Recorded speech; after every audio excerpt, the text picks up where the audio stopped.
ओम नमः शिवाय। हर हर महादेव। हिंदू कहानी संग्रह में आप सभी का स्वागत है। आइए आज बैसाख के चौथ की कहानी लेकर आए हैं। इसे सुने और मेरे चैनल को अपना सहयोग दें। बैसाख संकट नाशक चौथ। कथा इस प्रकार है। एक बार भवानी उमा तथा उनका पुत्र श्री गणेश साथ साथ बैठे बातें कर रहे थे। तभी माता उमा ने पूछा, हे वत्स गणेश, बैसाखी चौथ का क्या विधि विधान है, सो कहो। इस चौथ को संकट नाशक चौथ क्यों कहते हैं? तब भगवान श्री गणेश जी महाराज ने अपने श्रीमुख से कहा कि जगजननी माता, बैसाख कृष्ण चतुर्थी को होने वाले चौथ सर्व प्रकार के संकट हरने वाली है, इसलिए इस चौथ को संकट नाशक चौथ कहते हैं। इस दिन भगवान गणेश जी की पूजा की जाती है। बैसाख चौथ की कहानी। किसी गांव में एक विधवा माता और उसका पुत्र रहता था। वह गायों को चराकर अपना पालन पोषण करता था। उसकी माता 12 मासी यानी हर महीने की चौथ माता का व्रत करती थी। वह हर महीने की विनायक चौथ को चूरमे के 5 लड्डू बनाती थी। उनमें से एक चौथ माता का, एक गणेश जी का, एक गाय का निकाल कर दान करती, एक बेटे को खिलाती और एक स्वयं खाती। जब बैसाख महीने की चौथ थी, बेटा पड़ोसन के घर गया। वहाँ चूरमा देखकर पूछने लगा कि ये किस लिए बन रहा है। तब पड़ोसन ने बोला, अरे आज बैसाखी चौथ है, इसलिए मैंने चूरमा बनाया है। तेरी माँ तो हर चौथ को ही बहुत सारे लड्डू बनाती है, पर तुझे केवल एक ही लड्डू खाने को देती है। ठंडी बासी रोटी की खाने को देती है। लड़का पड़ोसन की बातों के बहकावे में आ गया और अपनी माता से बोला, माँ तू तो चूरमा खाती है और मुझे सिर्फ एक लड्डू देती है, इसलिए तू अब चौथ माता का व्रत करना छोड़ दे।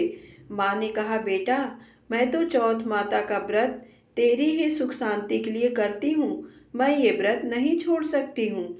यह सुनकर बेटा नाराज होकर बोला, तो मैं घर छोड़कर चला जाता हूँ। माँ बोली, बेटा यदि तू मेरे से नाराज होकर घर छोड़कर जाना ही चाहता है तो ये माता जी की आंखें अपने साथ ले जा। यदि तेरे पर कोई संकट आए तो चौथ माता और विनायक जी का नाम लेकर इन्हें डाल देना, तेरा संकट दूर हो जाएगा। लड़का आंखों को लेकर विदेश चला गया। रास्ते में उसे एक खून से भरी हुई नदी मिली जिसे पार करना संभव न था, लेकिन उस संकट की घड़ी में उसे अपने माँ की याद आई और उसने एक आँख चौथ माता का नाम लेकर उस नदी में डाल दिया और कहा, हे चौथ माता, यदि तू सच्ची है और मेरी माँ मेरे लिए ही तेरा व्रत करती है तो ये नदी दूध और पानी से भर जाए और मुझे रास्ता मिल जाए। उसके ऐसा कहते रास्ता मिल गया। आगे चलने पर भयंकर जंगल पड़ा और इसी प्रकार लड़के ने कहा कि हे भयंकर जंगल, तू अच्छा सा रास्ता बना दे और एक आँखी को डाल दिया। इसी प्रकार आंखें पूरा कर फिर वो आगे जंगल को पार कर गया। आगे चलकर एक नगर में पहुंचा। उस राजा के यहाँ रोज एक मिट्टी के बर्तन का अलाव पकता था। वह अलाव तब पकता था जब उसमें एक आदमी की बलि दी जाती थी, यानी एक आदमी को बर्तनों के साथ चुन दिया जाता था। उस लड़के ने वहां जाकर देखा, एक बुढ़िया माई आटा पीसते जा रही थी और रोती जा रही थी। लड़के ने इसका कारण पूछा। तब बुढ़िया बोली कि आज मेरे इकलौते बेटे का इस अलाव में जाने का नंबर है। तब वह बोला, हे बुढ़िया माई, तू मुझे जल्दी से खाना खिला दे, तेरे पुत्र की जगह आज मैं जाऊंगा। बुढ़िया माई ने मना किया पर वो नहीं माना और राजा का बुलावा आने पर अपना सामान बुढ़िया माई के घर छोड़कर चला गया। साथ में चौथ माता की आंखें व एक जल का लोटा उस अलाव में अपने साथ रख लिया और चौथ माता का नाम लेकर बैठ गया। दूसरे दिन अलाव पककर तैयार हो गया। लोगों को बहुत आश्चर्य हुआ। प्रजा ने जाकर राजा से यह बात कही। तब राजा स्वयं देखने आए। अलाव में से बर्तन निकाले जाने लगे तो अंदर से आवाज आई, धीरे धीरे बर्तन उतारो, अंदर मैं हूँ। तभी राजा ने आवाज सुनकर कहा कि तू अंदर कौन है, कोई भूत प्रेत है या कोई देव? तब वह लड़का बोला, कल जिस लड़के को तुमने अलाव में चुना था, मैं वही लड़का हूँ। लड़का बाहर आया। बाहर आने पर बुढ़िया माई व राजा के पूछने पर उसने कहा कि ये सब चमत्कार मेरी चौथ माता और विनायक जी के व्रत का है। मेरी माँ मेरी सलामती के लिए व्रत करती है। उन्हीं के प्रताप से आज मेरा यह भयानक संकट दूर हुआ है। राजा को विश्वास नहीं हुआ।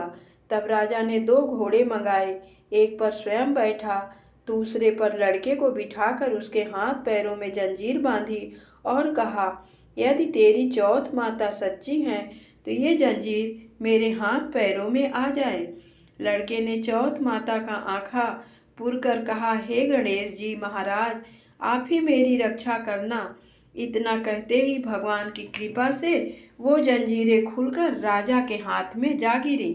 राजा, रानी व प्रजा ने चौथ माता का चमत्कार अपनी आंखों से देखा। उसी दिन से वे सभी चौथ माता व विनायक जी के परम भक्त हो गए। राजा ने अपनी राजकुमारी का विवाह उस लड़के के साथ कर दिया और बहुत सारा धन वैभव देकर उसको विदा किया। अब वह दोनों वर वधू अपने गांव पहुँचे तो लोगों ने जाकर बुढ़िया माई को बताया कि तेरा बेटा बहू को साथ लेकर आ रहा है। तब वह बोली, अरे नहीं, मेरे भाग में बहू बेटे का सुख कहाँ। वह ऐसा कह ही रही थी कि दोनों जने उसके पैरों में गिर गए और बेटा अपनी माँ से माफ़ी मांगने लगा और कहने लगा कि यह सब चौथ माता की ही कृपा है कि आज मैं तेरे सामने खड़ा हूँ। उसके बाद उसने सारी नगर में ढिंढोरा पिटवा दिया कि सारी सुहागिनें बेटी की माँ हो सके तो लड़कियाँ भी चौथ माता का व्रत करें और हो सके तो पूरी 12 महीने की चौथ करें, नहीं तो चारों बड़ी चौथ करें, नहीं तो 2 तो अवश्य ही करें। हे चौथ माता, जैसा तुमने बुढ़िया माई और उसके बेटे को दिया वैसा सभी कहानी कहने और सुनने वाले को देना। कहानी सुनने वालों को भी अपार